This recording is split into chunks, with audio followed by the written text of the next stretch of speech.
Y'all may remember El Vez. This is the ride rescue bike that we built a few months ago.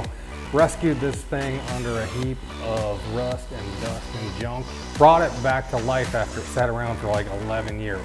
This bike is beautiful now. It's a 2006, it still only has about 11,000 miles on it, but everything on it from bumper to bumper is pretty much new except for the powertrain.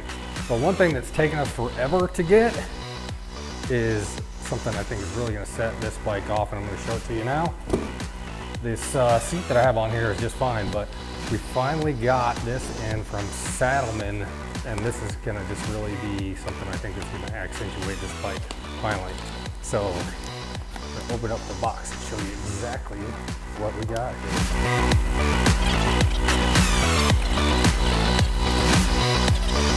This is my new Saddleman solo seat. Got to get it out of here and check that out. It's got the blue stitching to match the blue on El Vez, which is what I call this Cholo style heritage Softail that we built a few months ago with black sprocket garage. Here's something interesting about this seat. The first time we ordered it, they accidentally sent us a 2007 seat, and the difference there is that 2007 doesn't have this. So you gotta have an Allen wrench to take that off, a hex wrench to take the seat off, and then you also have to take this and spin it around. But I think this actually we're going to leave off of this bike and just attach it this way, because when we put a custom fender on there and painted this stretch fender, it doesn't have an attachment bolt back here for this part of the seat, and there's no two-up seat. So we're going to take this Mustang seat off, which is a nice enough seat, don't get me wrong, but just not exactly what I want. A little,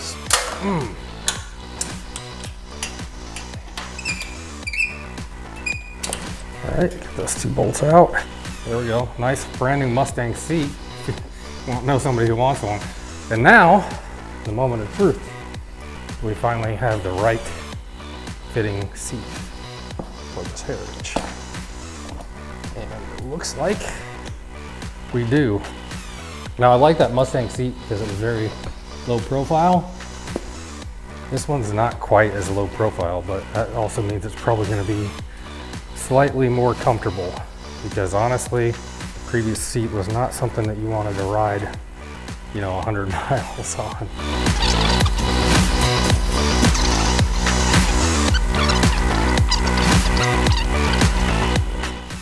Now this seat is actually a little more complicated than all my other bikes, because the other ones just have a bolt on the back, and you can actually usually take it off with a finger.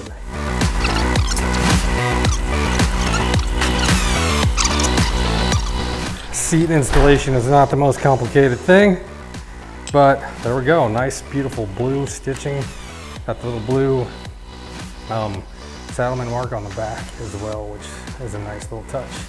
Definitely more cushion than my previous seat, and a little more high profile, which is not what I really got this for. I got it for the blue stitching, and so far I'm happy with it.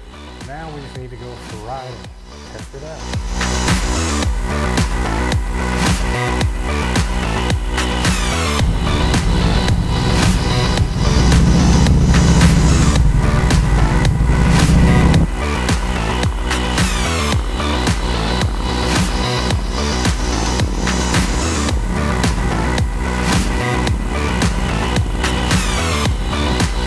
Well, it was a really short ride, but definitely noticeably more comfortable than the other seat, so that's a plus. But one thing it did do is it changed the ride height. I'm sitting up a lot higher, so I really liked how this felt pushing it around when I was sitting lower. So I'll have to see if I get used to that and like it, but definitely my butt likes it a lot more than the other seat. So there you go. That's the Saddleman solo seat for my 2006 Heritage. Adding a little more blue.